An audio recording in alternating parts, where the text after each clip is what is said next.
No matter what sport you talk about, no matter what discipline in life there are people who are very, very successful, who are stars. And then one step above them, there are the geniuses.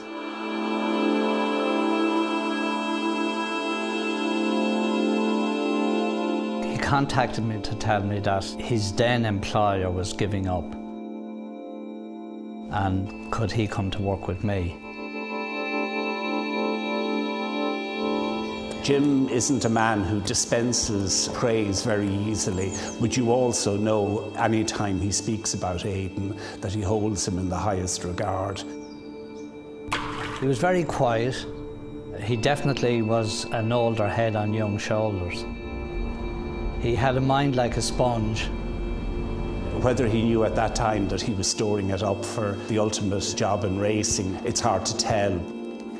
There was an ambition there that I hadn't recognised at the time.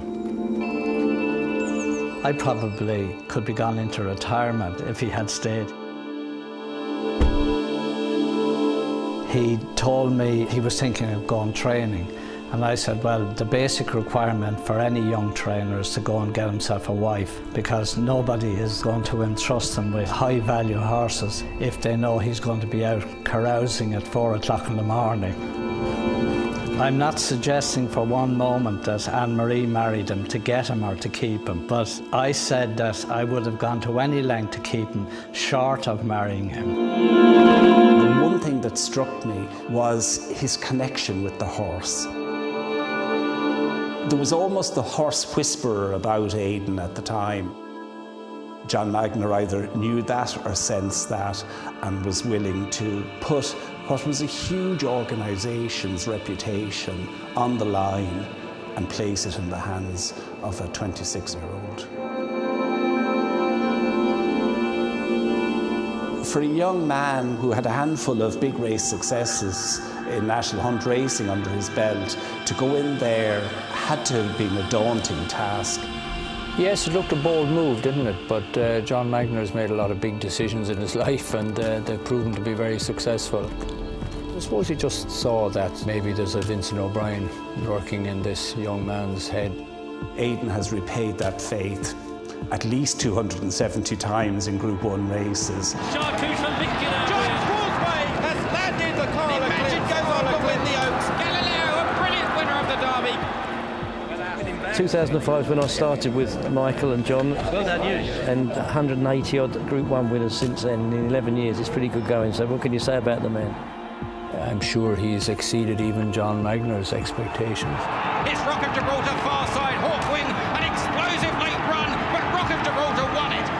Well, I remember when he had Rock of Gibraltar. That was when he fully convinced me that he was the real deal.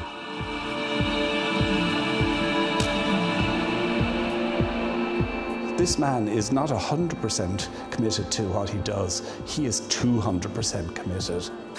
He's a driven man. He's ambitious. He knows the responsibility that's on his shoulders, and he's driven to achieve the best results he can. And Michael, just one gentle as well, good man. And 2 levels, Anna, good girl. He leaves no stone unturned, meticulous in his approach.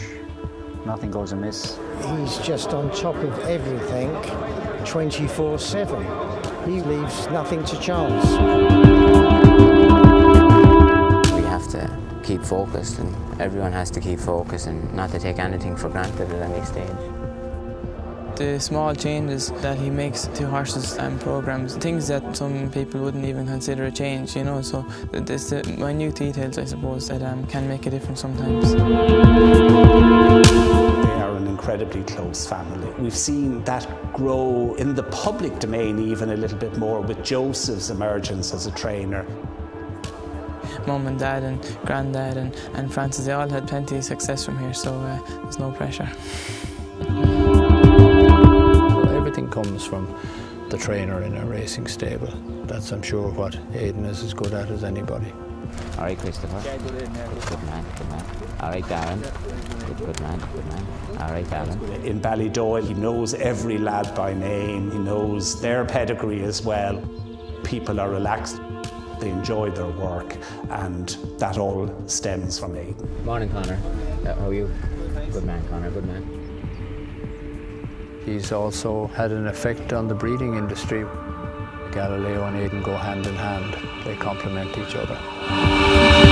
This season has just been remarkable. The first 3 in the arc was something else. It's never done and might never be done again. 1, 2, 3 in the arc for Aidan O'Brien. You couldn't write the script, could you? I got him from behind. I said, there's a police escort with motorbikes awaiting you. It's going to take you to the Bastille, and we're going to lock you up for a year. It's the only way we can beat you. I possibly take things for granted a little bit when I grew up around it, but it's probably the last year I've really realised the magnitude of it. His horses run to a high level, they maintain their form over several races. It's just a phenomenal achievement of results year in, year out. Dukaka gets his revenge on Galileo, gold! Look what he's done with a filly like Minding. What a great filly! Minding wins the Oaks! And the fact that she may stay in training next year, who knows what she could achieve. Highland Real will win the King George! He keeps pushing the bar higher and higher. It's going to be another Gold Cup win for Aidan O'Brien. Order of St George wins. I always think whereas jockeys improve in their 30s, that trainers improve in their 40s. Are we to conclude that he's only just getting the hang of it now? He's getting better? By the time he's 65, he'll be making the most dreadful uses of himself, and, doesn't bear thinking about, really. What a trainer, what an unbelievable season he's having. I suppose the winter's the favourite. Like, it's not because of the weather, but it's because of the work you're doing and there's no pressure. The lexicon of words isn't enough to be able to describe what he's done. We all stand back in admiration for him. He has just blossomed into the man that he is now. What we measure Aidan's success against really is against himself all the time now. He has few equals. There's no doubting. Irish racing is lifted to a different level, and that's due to Coolmore, Ballydoyle, and of course Aidan O'Brien. From a national pride point of view, it's fantastic. But I think it's fantastic for racing that we can all celebrate the genius that is Aidan O'Brien. If you had something to say to Aidan, what would you say? Thank you.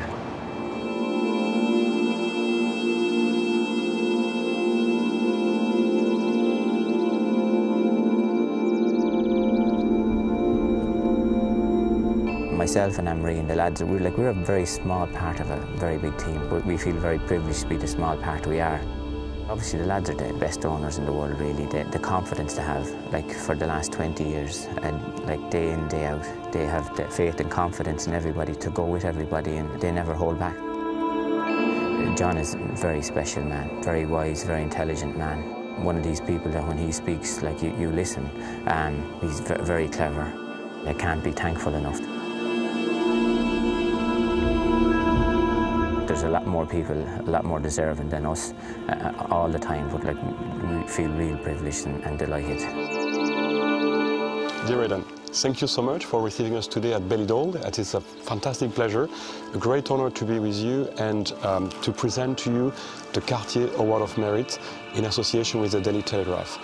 We are extremely pleased to be here today, and this is a celebration of not only this amazing year with 21 Group 1 races win, but also for this amazing career of yours and of all your team. So with this award, congratulations to you and to everyone at Ballydoyle.